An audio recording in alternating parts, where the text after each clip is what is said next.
কিসের জন্য মাফ করব? ওরা আমার মাহফিলগুলো করতে দেয়নি, ওরা আমাকে মঞ্চের থেকে ধরবে, এই জন্য আমাকে আত্মগোপন করে চলে যেতে হয়েছে। তোমাদের আমার ভালো রকম চেনা আছে, জানা আছে। আচ্ছা, এখন বিএনপি বলতে ধৈর্য ধরো, জামাত ইসলাম বলতে ধৈর্য ধরো, আমরাও বলতেছি ধৈর্য ধরো। এখন মোনাজাতের সময় সবাইকে বললাম চোখ বুঝে মোনাজাত করো। চোখ বুঝে মোনাজাত করার পরে মোনাজাত ছেড়ে দিয়ে দেখতেছেন যে ওই লাইটের গোড়ায় খুঁটি হেলান দিয়ে কাউয়া কাদের দাঁড়াই আছে। মোনাজাত ছেড়ে দিয়ে দেখতেছেন যে এই খুঁটিতে কি দাঁড়াই আছে? কাউয়া কাদের দাঁড়াই আছে। আচ্ছা, কাউয়া কাদের বক্সিং না দিয়ে বাড়ি যাবেন কারা কারা? হাত তোলেন তো। তখন আর এই ধৈর্যের কথা কারণ স্মরণ থাকবে? জোরে বলেন থাকবে। তোমরা যে জ্বালান চালিয়েছ, যে কষ্ট জনগণকে দিয়েছ, প্রতিটা কষ্টের জবাব জনগণের কাতারে দাঁড়িয়ে তোমাদের দেওয়া লাগবে। হায় রে আল্লাহ, ওনারা যা করেছে যদি জামাত বিএনপি তাই করতেন তাহলে একটাও এই সমাজে থাকতো না। ওনারা প্রায় বলতেন আমরা যদি ক্ষমতাতে চলে যাই তাহলে এক সপ্তাহের ভিতরে 1 লক্ষ লাশ পড়বে। তোমরা 15 বছর আমাদের কষ্ট দিলে, আমাদের সন্তানদেরকে মেরে বাপ মার কোল খালি করলে, বাপ মাকে মেরে সন্তানকে এতিম করে দিয়েছ। কত লোকের চাকরি, কত লোকের ব্যবসা যে শেষ হয়েছে তার কোনো ঠিক ঠিকানা নাই। চাকরি গেছে, ব্যবসা গেছে, আয় রোজগার গেছে, দোকানপাট লুট করেছ, ভোটের অধিকার নষ্ট করেছ, গণতান্ত্রিক অধিকার নষ্ট করেছ, আমাদেরকে দেউলিয়া করে দিয়েছ। এরপরে যখন প্রকাশ পরিবর্তন হলো আমরা ক্ষমার চোখে দেখতেছি। এর মানে এই নয় যে সব ভুলে গেছি। আজ হোক কাল হোক প্রতিটা কাজের হিসাব জনগণ দেবে।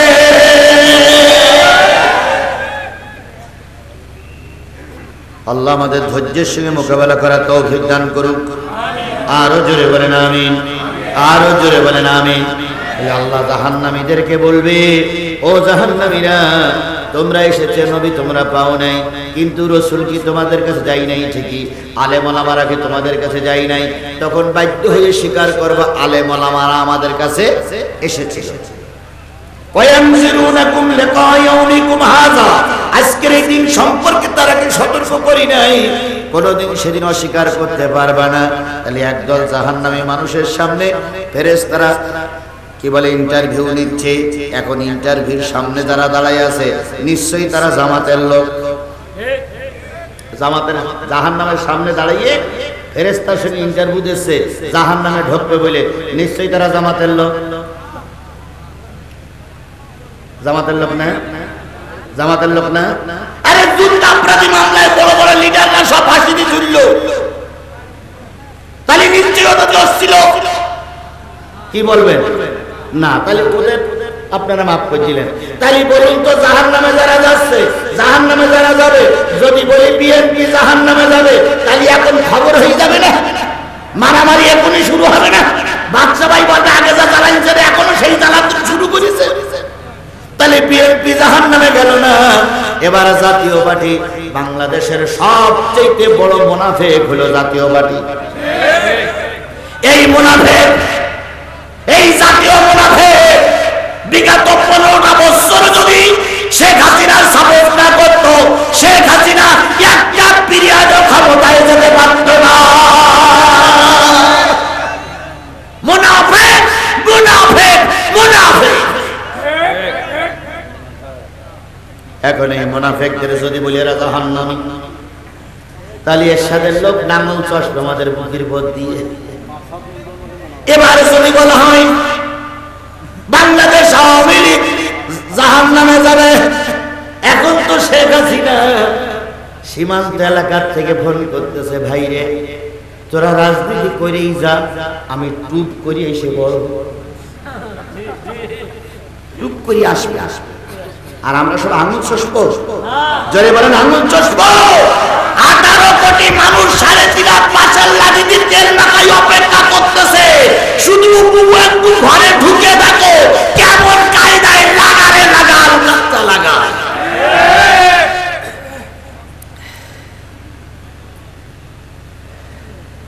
এখন বলতেছে আমরা আসবো।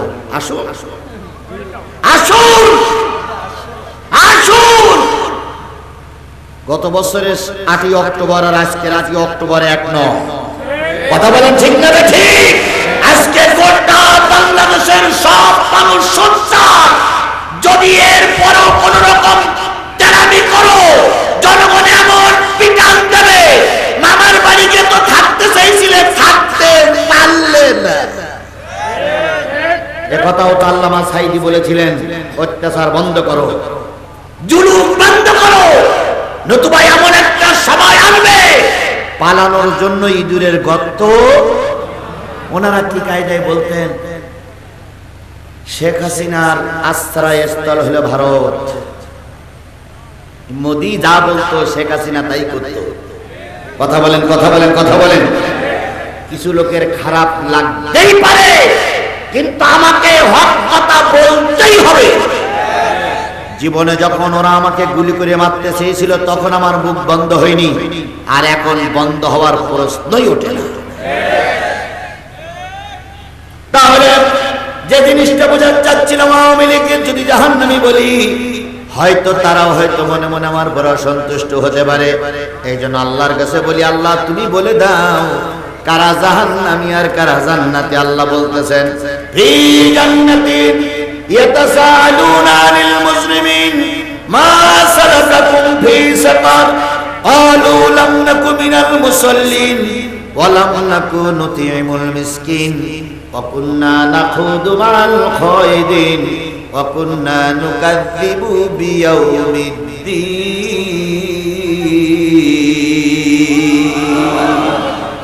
জান্নাতীরা সবার আগেই জান্নাতে চলে যাবে। জাহান্নামীদের বিচার রোজ মাহশরের ময়দানে হবে। এমনও জাহান্নামী মানুষ রোজ মাহশরের ময়দানে দাঁড়াবে যার হাঁটু পর্যন্ত ঘাম হবে, যার কোমর পর্যন্ত ঘাম হবে, যার বুক পর্যন্ত ঘাম হবে, কারোর গলা পর্যন্ত ঘাম হবে। কেউ বা ঘামে ডুবে হাবুডুবু খেয়ে মরবে।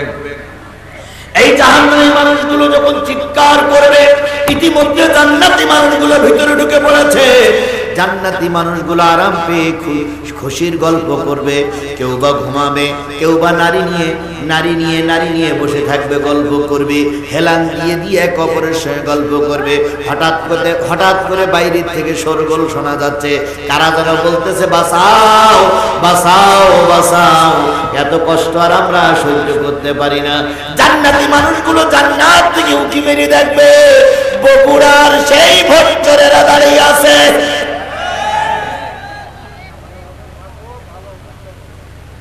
বগুড়ার সেই ভোটচোরেরা দাঁড়িয়ে আছে। বগুড়ার সেই মিথ্যা মামলা দেওয়া পার্টি দাঁড়িয়েছে। এবার জান্নাতি আলেমেরা ওখান থেকে উঁকি মেরে বলবে, ও ভাই তোমার যে চেনা চেনা মনে হচ্ছে,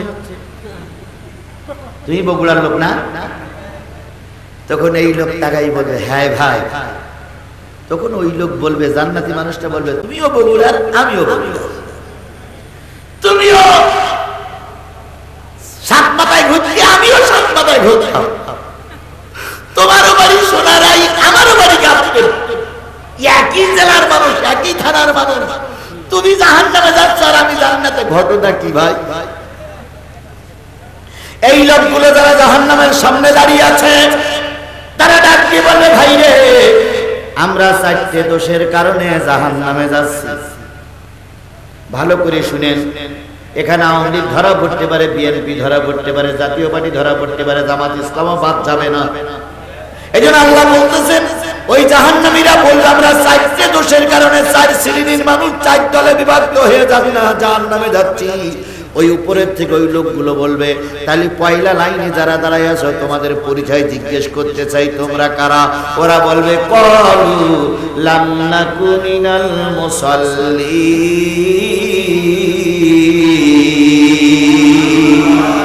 আমরা প্রথম লাইনে যারা দাঁড়াই আছি, আমরা সব বেনামাজি। কোথায় আওয়ামী লীগ, কোথায় বিএনপি, কোথায় জাতীয় পার্টি, কোথায় জামাত ইসলাম, কোথায় সরমনাই, কোথায় হেফাজত? একথা আল্লাহ জিজ্ঞেস করবে না, ফেরেশতারা জিজ্ঞেস করবে, প্রথম লাইনে কারা? জান্নাতি মানুষগুলো জিজ্ঞেস করবে প্রথম লাইনে কারা? প্রথম লাইনে যারা দাঁড়ায় আছে তারা সব বলবে আমরা কি? এই মুসলমান কথা বলেন, তারা উত্তর দেবে আমরা কি? তাহলে বোঝা গেল সর্বপ্রথম যারা জাহান্নামে ঢুকবে তারা সব বেনামাজি। এখানে কি আল্লাহ বলবে না এই খালেদা জিয়ার লোক কারা আর শেখ হাসিনার লোক কারা? এটা আল্লাহ বলবে? আল্লাহ কি বলবে সাইদির কারা ভালোবাসতে সাইদির কারা বিরুদ্ধে মিছিল করেছে ওরা আল্লাহ জিজ্ঞেস করবে না। আল্লাহ জিজ্ঞেস করবে প্রথম লাইনে কারা আছো? ওরা সকলেই বলবে প্রথম লাইনে আমরা যারা আছি সব বেনামাজি। তাহলে বোঝা গেল বেনামাজিরা কোথায় যাবে? এই মুসলমান কথা বলেন, বেনামাজিরা কোথায় যাবে? এবার বিএনপির দল আর আওয়ামী লীগের দল এখানে বেশি, জামাত ইসলামের পরিচয় পরে আসি। এবার বিএনপির নেতা মরহুম শহীদ প্রেসিডেন্ট জিয়াউর রহমান যখন মারা গেল, তিনি যখন শহীদ হলেন তখন তার পরনে ছিল পায়জামা পাঞ্জাবি, তার মাথায় অথবা পকেটে পাওয়া গেছে টুপি, তার পকেটে পাওয়া গেছে তসবিহ, কারণ তিনি ছিলেন একজন নামাজি। তাহলে একজন নেতা যদি নামাজি হয়, দলের কর্মীরা যদি নামাজি হয়, স্পষ্ট করে বলতে পারি নামাজি লোকগুলো জান্নাতি। এবারে যারা আওয়ামী লীগ করেন, দয়া করে আমার একটা প্রশ্নের জবাব আপনি এখানে 2 বছর পরে দেবেন, এখন দেওয়ার দরকার নেই। আপনাদের প্রতিষ্ঠাতা মরহুম প্রেসিডেন্ট মুজিবুর রহমান, আমি আগেও চ্যালেঞ্জ করেছি, আজকেও চ্যালেঞ্জ করে গেলাম, একটা ছবি আমারে দেখাও যে মুজিবুর রহমান জুমার নামাজ পড়েছে। একটা ছবি আমারে দেখাও, একটা ছবি আমারে দেখাও তোমার মরহুম প্রেসিডেন্ট মুজিবুর রহমান জুমার সালাত আদায় করেছে। কোন মসজিদে ওয়াক্তীয় নামাজ তো দূরের কথা, একটা জুমার নামাজ পড়েছে আমারে দেখাও, তাহলে বুঝবো তোমার নেতা নামাজি, তোমরা জান্নাতে যাবা। দয়া করে ওই দল ছাড়ো, নতুবা এই বেনামাজি যেখানে যাবে তোমাকে সেখানেই যেতে হবে। এরপরও যদি না বোঝো, এরপরও যদি না বোঝো, তাহলে ফেরেশতা জিবরাইল এসে ওয়াজ করলে বোঝা বলে আমার মনে হয় না। এরপরে যাওয়ার সময় কিছু লোক বলবে জিহাদি আগে যা ছিল তাই আছে, পরিবর্তন হয়নি। কি ওয়াজ করলে তা বুঝতে পারলাম না, বুঝবা না। আমি স্পষ্ট করে বলতেছি, নেতা যদি বেনামাজি হয়, কর্মী যদি বেনামাজি হয়, নেতা আর কর্মী সবাই জাহান্নামী। আর যে দলের নেতা নামাজি, কর্মীরা নামাজি, ওই দল এবং ওই দলের নেতারা, ওই দলের কর্মীরা জান্নাতে যাবে। সুতরাং আমরা নেতা নির্বাচন করার আগে দেখবো সে লোক নামাজি না বেনামাজি। কথা কি বুঝেছেন? কথা কি বুঝেছেন? এবার আসুন, মান তাশাব্বা বিকওমিন ফাহুয়া মিনহু, যেই জাতির সঙ্গে যেই জাতির ওঠা বসা, সেই জাতির সঙ্গে হয় জান্নাত নাই জাহান্নাম। শেখ হাসিনার দল, শেখ হাসিনার দল বিগত 15 বছর ক্ষমতায় ছিল, ওদের দলের সঙ্গে যারা গোটা ঘুরেছ ফিরেছ, ওরা যেখানে যাবে তোমরাও সেখানে যাবা। তবে ওরা যদি জাহান্নামে যায় আমরা জাহান্নামে যাব না, ওরা যদি জান্নাতে যায় আমরাও যাব না। কারণ বিগত 15টা বছর ওরাই ক্ষমতা চালাইছে, আমরা ভোটও দেইনি, ভোট দিতে দেইনি। এই জন্য আমরা ভোট দিয়ে নেতাও বানাইনি, আন্দোলন করে নামাতেও পারিনি। এই জন্য ওরা যদি জাহান্নামে যায় আমরা যাব না, জান্নাতে গেলে ওদের সাথে যাব না। ওরা হলো চোরের বাচ্চা চোর। কথা বলেন ঠিক না বেটি? চোরের সঙ্গে জান্নাতে যাব কেন?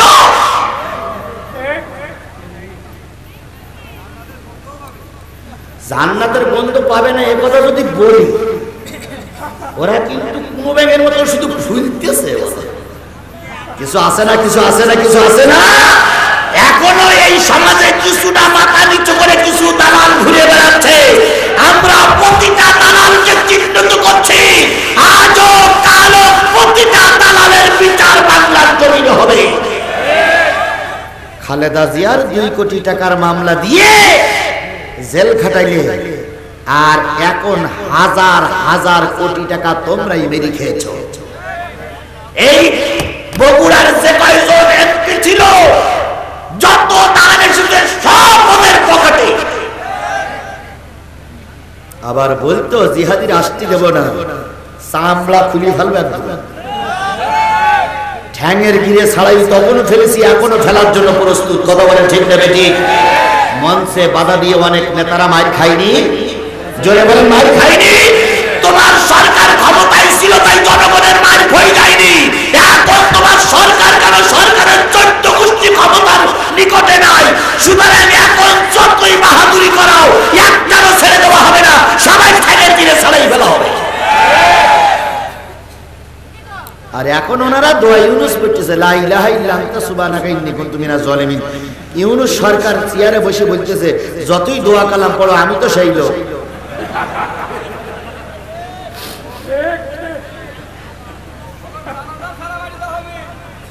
আচ্ছা সে আপনারা মারবেন আর আমি বসে বসে দেখবো। তাহলে প্রথম কথা, যারা জাহান্নামে যাবে তারা কি? হ্যাঁ মুসলমান কথা বলেন, যারা জাহান্নামে যাবে তারা কি? তাহলে আজকের এই বিশাল কাফেলা সবাই শপথ গ্রহণ করব, যতদিন বেঁচে আছি নামাজ কাজা করব না। রাসূলের শেষ বক্তব্য ছিল আসসালাত আসসালাত আসসালাত ওয়া মা মালাকাত আইমানুকুম, ও আমার উম্মতেরা নামাজ নামাজ নামাজ, আর পরের হক নষ্ট করো না। তাহলে জাহান্নামের সামনে দাঁড়িয়ে আছে কয় গ্রুপ? তার ভিতরে প্রথম ইন্টারভিউতে যারা থাকলো তারা কারা? বেনামাজি। 2 নম্বরে জান্নাতি লোক জিজ্ঞেস করবে, দ্বিতীয় লাইনে কারা আছে? ক্বালু লাম নাকু মিনাল মুসাল্লিন ওয়া লাম নাকু নুতিমুল মিসকিন। 2 নম্বর কাতার থেকে বলবে, আমরা সব গরিবের মাল খাওয়া পাটি। 2 নম্বর লাইনে যারা আছে তারা সব কি? গরিবের মাল খাওয়া পাটি। এ পাটি আমাদের বাংলাদেশে কেউ নাই। এ পাটিও আছে, এ পাটিও আছে। সালমান এফ রহমান, কি সুন্দর নাম। সবাই মিলে তার চেহারা দেখে বলতো দরবেশ বাবা। ইসলামী ব্যাংকটারে ধ্বংস করেছে এরা, বাংলাদেশের ব্যাংক সেক্টরটা ধ্বংস করেছে এই দরবেশ বাবা। কথা বলেন ঠিক না বেঠিক? যখন ক্ষমতার রদ বদল হলো, দরবেশ বাবা আর আইন মন্ত্রী 2 জন নৌকায় চড়ে পালিয়ে যাচ্ছে। একজন দাড়ি কেটেছে আর একজন দাড়ি রেখেছে। দরবেশ বাবা দাড়ি কি করেছে? কেটেছে। আর আইন মন্ত্রী আনিসুল মন্ত্রী খোসা খোসা দাড়ি রেখেছে। প্যান্ট শার্ট পরলি জামা পরলি লোক চিনে ফেলবে, তাই পুলিশে কাল লুঙ্গি। আপনারা কি থামি বলেন না লুঙ্গি বলেন? লুঙ্গি, থামি বা লুঙ্গি পুলিশ। আর এই রহমানের হাতা গেঞ্জি পরি তসবিহ নিয়ে লা ইলাহা ইল্লা আনতা সুবহানাকা ইন্নী কুনতু মিনাজ জালিমিন, লা ইলাহা ইল্লা আনতা সুবহানাকা। কি আল্লাহর ওলি। 2 জন ছোট নৌকায় বসে আছে। এরকম ছোট ছেলেদের ভিতরে একজন তাকাই বলতেছে, ও ভাই, এই যে লোকটা সামনে বসেছে এই লোকটা চেনা চেনা মনে হচ্ছে। তখন আইনমন্ত্রী বলতেছে, না খোকা তোমরা আমার পানে দেখো, আমার তো এলাকায় বাড়ি না। তখন এই ছেলেটা বলছে, না আপনার টেলিভিশনে দেখেছি। ধর্মের কল বাতাসে নড়ে। কথা বলেন ঠিক না বেঠিক? এই কথা দেখে ওরা 2 জন দোয়া ইউনুস বেশি পড়তে শুরু করেছে। না না আর বাঁচা যাবে না। এইবার আরো 5-6 জন লোক এসে বলতেছে, হ্যাঁ এই তো সেই মালের মাল, যেই মাল আল্লামা সাঈদী চিন্ত না। একবার সমাবেশে বলেছিল, সাঈদী বলে কোন লোক আছে বলে আমার মনে হয় না। আর সাঈদী একজন রাজাকার, তার নাম নিতে আমার ঘৃণা লাগে। সেই সাঈদীর জন্য লক্ষ লক্ষ মানুষ দোয়া করে জানাজায় শরীক হয়। আর তুমি আইন মন্ত্রী নামক কলঙ্ক মায়ের কলঙ্কিত সন্তান এখন জেলের ঘাটতে নিয়ে বলতেছ। দরবেশ বাবাও জেলেন। সুতরাং গরিবের মাল যারা খেয়েছ আর ওদের পক্ষে যারা সাহায্য করেছ, তারা সবাই ওই নেতাদের সঙ্গে জাহান্নাম। যারা আওয়ামী লীগ করেছ, গরিবের মালের ভাগ খেয়েছ, জাহান্নামে যাবা। খালেদা জিয়ার বারবার আমি বলি, বিএনপি লিডার আমার পাশে বসা, আমি এর আগেও অনেকবার খালেদা জিয়ার কথা বলেছি। সামান্য 2 কোটি টাকার অপরাধে আরে জেলে দিলে জিয়া কি জিয়া জিয়া কি জিয়া মামলা, হ্যাঁ জিয়ার নামে কি একটা এতিমখানার, হ্যাঁ অরফানেজ, এই যে তারির 2 কোটি টাকা, যার আল্লাহ পাক এত সম্মান দিয়েছে, সে 2 কোটি টাকার দায়ে জেল কাটলো। আর শেখ হাসিনা এখন কোটি কোটি টাকার দায়ে পালিয়ে যেতে বাধ্য হলো। তোমরা আমাদের জানাজা বন্ধ করেছিলে, আর জনগণ তোমাদের এখন দেশ ছাড়া করেছে। তোমরা আমাদের নিবন্ধন বাতিল করেছিলে, বাংলাদেশ জামাত ইসলামের নিবন্ধনটা বাতিল করেছিল না? ওরা নিবন্ধন বাতিল করেছিল। মরহুম শহীদ প্রেসিডেন্ট জিয়াউর রহমান সবাই রাজনীতি করার সুযোগ করে দিয়েছিলেন, আর ওরা এক না এক তন্ত্র করে আমাদের নিবন্ধন বাতিল করেছিল। তোমরা আমাদের নিবন্ধন বাতিল করেছিলে, আল্লাহ পাক বাংলাদেশের সীমানা থেকে তোমাদের নাম নিশানা মুছে দিয়েছে। এখন আওয়াজ উঠেছে গুন্ডা ছাত্রলীগকে গোটা বাংলাদেশে নিষিদ্ধ করা হোক। মামুনুর রহমান মান্না না মাহমুদুর রহমান মান্না উনি বক্তব্য দিয়েছে যে গোটা দেশ থেকে ছাত্রলীগকে নিষিদ্ধ করা হোক। আমরা ওই মতে একমত। আজকের এই বিশাল জনতার সামনে স্পষ্ট করে উচ্চারণ করতে চাই, বাংলাদেশের এই ৫৬,০০০ বর্গ কিলোমিটারের ভিতরে বাংলাদেশ আওয়ামী লীগ ছাত্রলীগের কোন নাম নিশানা থাকবে না। কারা কারা একমত দুই হাত উঁচু করে দেখা যায়।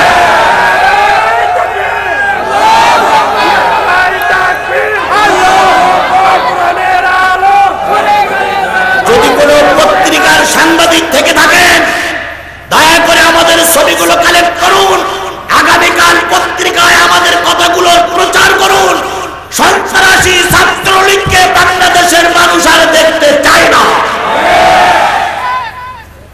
কত মা বোনের ইজ্জত তারা নষ্ট করেছে, কত মা বোনকে লেখাপড়া করতে তারা বাধা সৃষ্টি করেছে, কত ভাই বোনদেরকে ধরে নির্যাতন করতে করতে আবরারের মতন ছেলে সহ কত মানুষের কোল খালি করেছে এই সন্ত্রাসী জঙ্গি গোষ্ঠী বাংলাদেশ ছাত্রলীগ।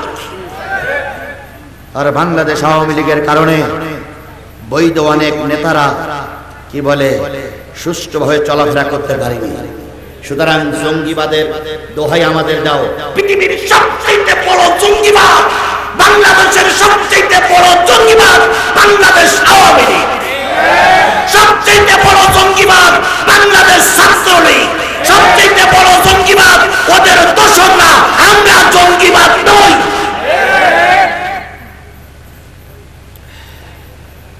খারাপ লাগতেছে, কিছু করার নেই। আমার গতি কি আমি চলতেছি, আমার গতির পরিবর্তন হয়নি, হবে না, হওয়া সম্ভব নয়। যে কদিন বেঁচে আছি বাঘের বাচ্চার মতন বেঁচে থাকতে চাই।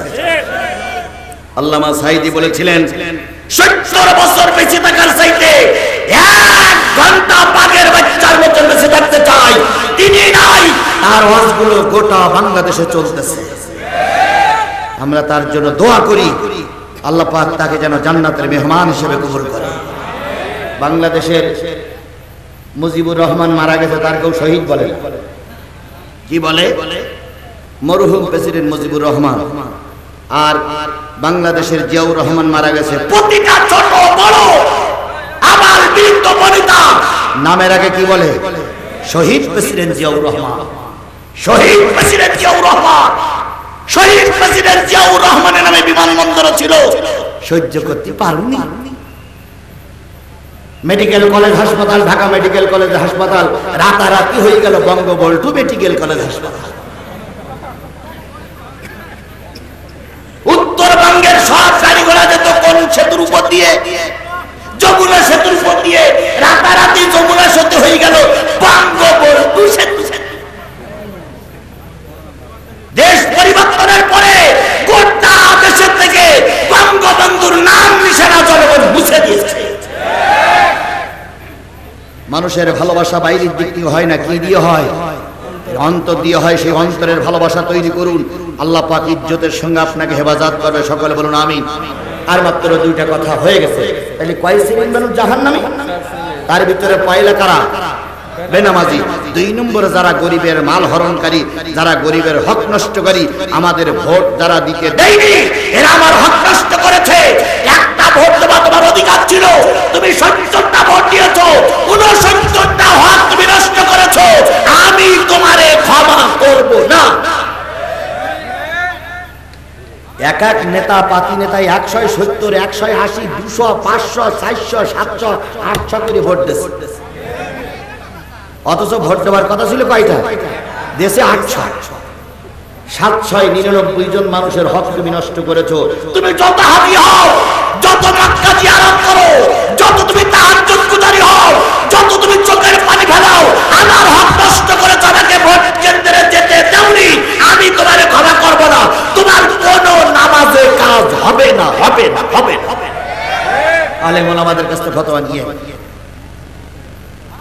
আল্লাহর হক নষ্ট করলে আল্লাহ মাফ করবে, বান্দার হক নষ্ট করলে আল্লাহ মাফ করবে। 3 নম্বর আকুন্না নাখুদু মাল খায়দিন।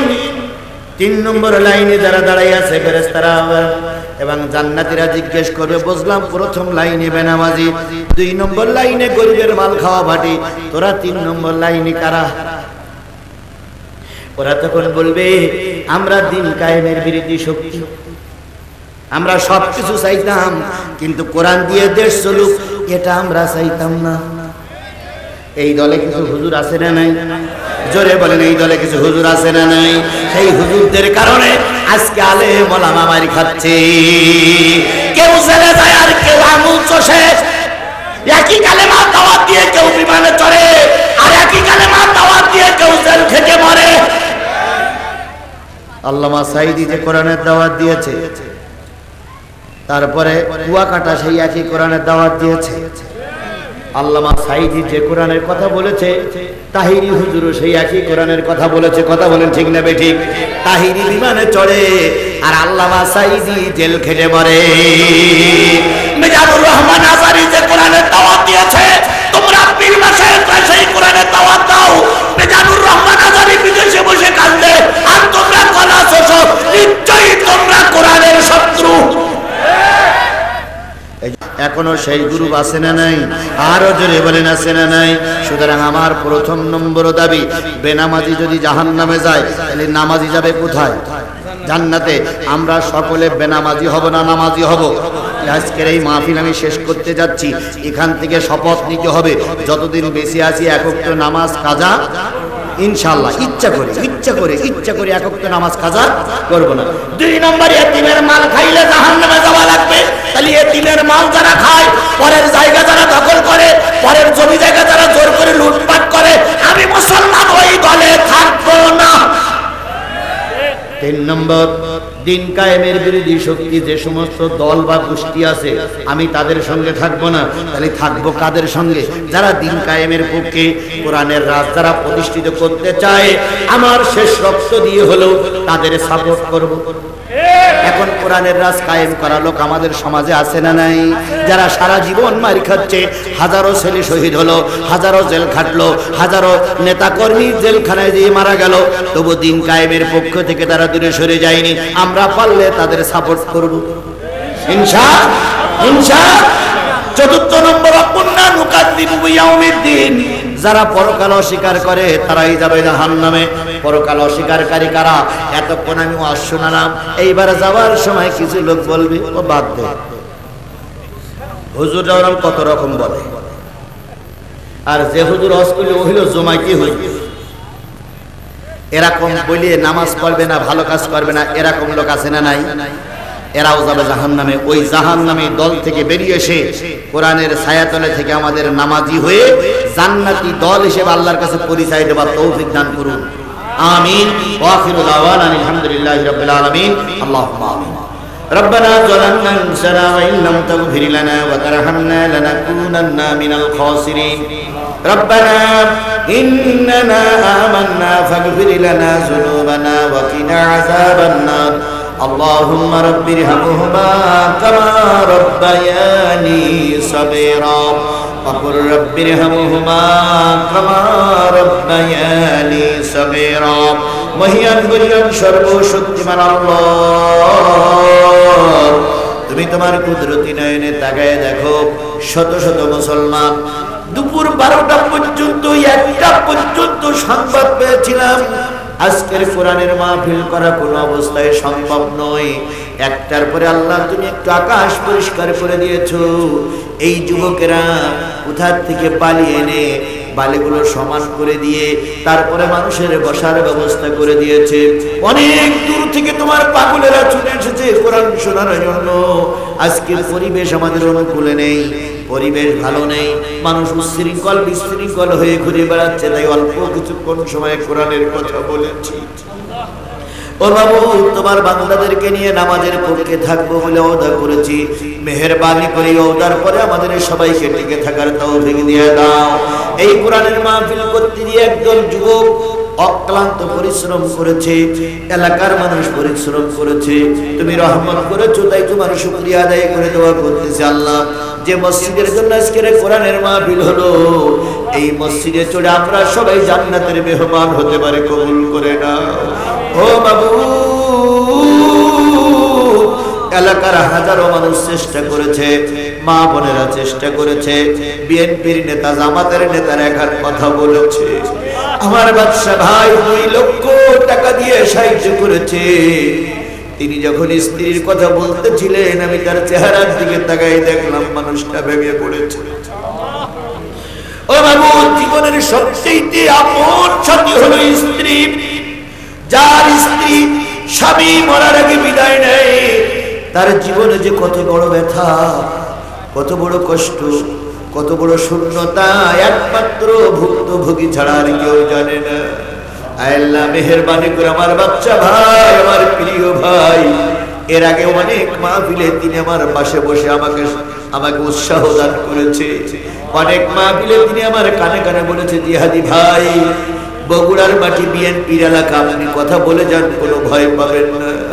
অনেক সময় তিনি সহযোগিতা করে মঞ্চের থেকে আমার নামাই দিয়েছে, পুলিশের সঙ্গে তিনি মোকাবেলা করেছেন। এমন একজন প্রিয় ভাই তার সাথীকে হারিয়ে আজকে 2 লক্ষ টাকা দেওয়ার আওতা করে নিজের স্ত্রীর নামে আরো 5,000 টাকা নগদে দান করেছে। ও বাবু, তাকে সহ 10,000, 20,000, 5,000, 2,000, 1,000, 2 টাকা, 1 টাকা, 5 টাকা দিয়ে তারা সহযোগিতা করেছে। সবারই দানগুলো দয়া করে কবুল করে নাও। বিনিময়ে সবাইকে জান্নাতের উত্তম যাজা এবং খায়ের দিয়ে দাও। আমরা যারা এখানে হাত তুলেছি, অনেক লোকের মা নাই, অনেকের বাবা নাই, অনেকের দাদা দাদি, নানা নানি, আত্মীয় স্বজন, মাতৃকুলে, পিতৃকুলে, শ্বশুরকুলের মানুষগুলো মন মাটি বুকের পরে করে নিয়ে আম বাগানে, কাঁঠাল বাগানে, বাড়ি বাগানে ঘুমিয়ে গেছে। আল্লাহ, আপনজনদের করে রাজাগুলো দয়া করে মায়া করে মাফ করে দাও। অনেকের আপনজনেরা বিছানায় শুয়ে শুয়ে কাতরায়, তাদেরকে আল্লাহ পাক মৃত্যু রোগ ছাড়া সকল প্রকার রোগ থেকে সাফায়া জালা কামেলা দান করে দাও। ও বাবু, আমরা মানুষ, আমাদের দ্বারা ভুল হবে, এই ভুলটা তুমি যদি ধরে রেখে আমাদের বিচার করো, নিঃসন্দেহে একটা মানুষ বিচারে মাপ পাবে না। তাই তোমার কুদরতি পায়ে ধরে দোয়া করতেছে, আল্লাহ তুমি দয়া করে আমাদের মাফ করে দাও। আমাদের ভুলের জন্য আমাদের জাহান্নামে দিও না, দয়া করে আমাদের জান্নাতের মেহমান হিসেবে কবুল করে নাও। আমার পাশেই বসা আমার আজাদ ভাই, আমার পিছনে বসা আমাদের এলাকার আরো কিছু মেহমান আসছে। আমার ইউনিয়নের সম্মানিত আমির আমার সাথে আছে।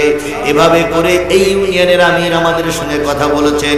এই ইউনিয়নের বিএনপি লিডার, এই থানার, এই জেলার বিএনপি লিডাররা আমাদের সঙ্গে আছে। আমরা সবাই মিলে চেষ্টা করে, সাধনা করে, মেহনত করে, আন্দোলন করে এই জালেমকে তাড়িয়েছি। আবার সবাই মিলেমিশে এই দেশকে উন্নতির দিকে নিয়ে যেতে পারি তৌফিক দিয়ে দাও। আমাদের ভিতরে ফাটল সৃষ্টি করে দিও না, আমাদের সবাইকে মিলেমিশে কাজ করার তৌফিক দিয়ে দাও। সবার কাঁধে কাঁধ মিলিয়ে এই দেশকে উন্নতির শিখরে নিয়ে যেতে পারি তৌফিক দিয়ে দাও। আল্লাহ তাআলা এই কোরআনের মাহফিল দিতে দিয়ে একদল টকটকে যুবক দীর্ঘদিন কষ্ট করতেছে, এই যুবকদেরকে তুমি খালেদ সাইফুল্লাহর উত্তরসূরি বানায়া দাও। অনেক মা বোনেরা কষ্ট করে মাহফিল শুনতে এসেছে, প্রত্যেক মা বোনের নিয়তের ভরে দিয়ে বরকত দিয়ে দাও। আল্লাহ তাআলা সকলের দোয়া মেহেরবানি করে কবুল করে নাও। এখানে একটা মসজিদ নির্মাণ করা হয়েছে, মসজিদ তোমার ঘর, এখানে আমাদের কোনো কৃতিত্ব নাই। আমরা যতটুকু পারি সাহায্য করেছি, যতটুকু পারি মানুষের হাত পেতেছি। এখন তোমার কুদরতি রহমত যদি না নাজিল হয়, এই মসজিদ আমাদের জন্য তৈরি করা সম্ভব নয়। কারণ মসজিদ আমার ঘর না, মসজিদ বিএনপির ঘর না, মসজিদ জামাতের ঘর না, মসজিদ তোমার ঘর। তুমি কুদরতি সাহায্য করে আমি মুসাফির, সেই সকাল 10টার সময় বাসার থেকে বাইর হয়েছি, রাত 10টার পরে এখানে এসে উপস্থিত হয়েছি। দীর্ঘ 12টি ঘন্টা রাস্তায় সময় কাটালাম। আমি মুসাফির, তোমার কাছে দোয়া করতেছি বাবু, দয়া করে মসজিদের যাবতীয় অসম্পূর্ণ কাজগুলো তুমি গায়েব থেকে সম্পূর্ণ করে দাও। এমনও দাতা আছে, এমনও লোক আছে যিনি একাই মসজিদের ছাদ করে দিতে পারে। এমনও দাতা আছে যিনি মসজিদে একাই প্লাস্টার করে দিতে পারে। এমনও লোক আছে যিনি মসজিদের মেঝেটা একাই টাইলস লাগাই দিতে পারে। আল্লাহ এমন দাতাদের তুমি বের করে দাও, আর মসজিদের যাবতীয় সমস্যা তুমি গায়েব থেকে সমাধান করে দাও। আমার বাদশা ভাই বলেছেন আগামী বছর মাহফিলের আগে যেন মসজিদটা সুন্দর করে সাজাতে পারি। আল্লাহ তুমি দয়া করে তার কথার পরে তোমার রহমত নাজিল করো এবং দয়া করে সবাইকে এগিয়ে আসার তৌফিক দিয়ে দাও। বড় অঙ্কের টাকা অনেকে দিয়েছেন, এখনো কিছু দেবে হয়তো নিয়ত করে বসে আছেন। ইচ্ছা থাকলে আল্লাহ আমি যাওয়ার আগে আমার হাতে দিতে পারে অথবা কর্তৃপক্ষের কাছে দিতে পারে। আল্লাহ দয়া করে দিলগুলো নরম করে দাও, দিলগুলো নরম করে দাও। তোমার ঘরের জন্য দানের হাত নিয়ে এগিয়ে আসতে পারে তৌফিক দিয়ে দাও। বেঁচে থাকলে আবারও কোনোদিন দেখা হবে, সে পর্যন্ত আমাকে এবং তোমার বান্দাদের হায়াতে তৈবা দান করো। একজন বাবা একজন মা তার সন্তানের জন্য দোয়া চেয়েছেন, সন্তান অসুস্থ, 2000 টাকা দান করেছেন। আল্লাহ দয়া করে তার সন্তানটারে তুমি সুস্থ করে দাও। সর্বশেষ দাবি আমার দেশটারে তুমি একটাবারের জন্য হলো একটাবারের জন্য, তোমার নাম কি? জাহিদ হাসান। আল্লাহু আকবার। জাহিদ হাসান 5000 টাকা। আল্লাহ এই ছোট্ট মানুষটার আল্লাহ তুমি কবুল করে নাও। আল্লাহ যে পরিবার থেকে দান আসছে ওই পরিবারের পরে তোমার খাস রহমত নাজিল করে দাও। আমি মোনাজাতের পরে হাতে হয়তো আরো 2-1 মিনিট মঞ্চে থাকতে পারি, যদি কেউ আমার হাতে দিতে চান। আমি মোসাফের বাদুর 12টা ঘন্টায় পথে জার্নি করে এখানে এসেছি, একটু এসে ভালো করে নামাজ পড়তে সময় দিতে পারিনি, খাওয়া দাওয়াও ঠিক মতন করতে পারিনি। তো বান্দাদের খেদমতে উপস্থিত হয়েছে। আল্লাহ তুমি তো মোসাফেরের দোয়া ফিরাই দাও না, মাজলুমের দোয়া ফিরাই দাও না। আমি শাকিরের আনন্দের ভিতরে একজন মাজলুম আলেম। আল্লাহ আমি গোটা বাংলাদেশের একজন মাজলুম ব্যক্তি, আমি মুসাফির। আমি দোয়া করতে চাই আল্লাহ সকল দাতার দানগুলো কবুল করে নাও, সকলের পরে তোমার রহমত নাজিল করে দাও, সুস্থভাবে আবার সবার বাড়ি ফিরে যাওয়ার তৌফিক দাও। এই জেলায় বিভিন্ন জায়গায় আমার মাহফিল আছে, মাহফিলগুলো সুন্দরভাবে করতে পারি পরিবেশ তৈরি করে দাও। সুবহান রাব্বিকা রাব্বিল ইজ্জাতি আম্মা ইয়াসিফুন ওয়া সালামুন আলাল মুরসালিন ওয়ালহামদুলিল্লাহি রাব্বিল আলামিন। আসসালামু আলাইকুম।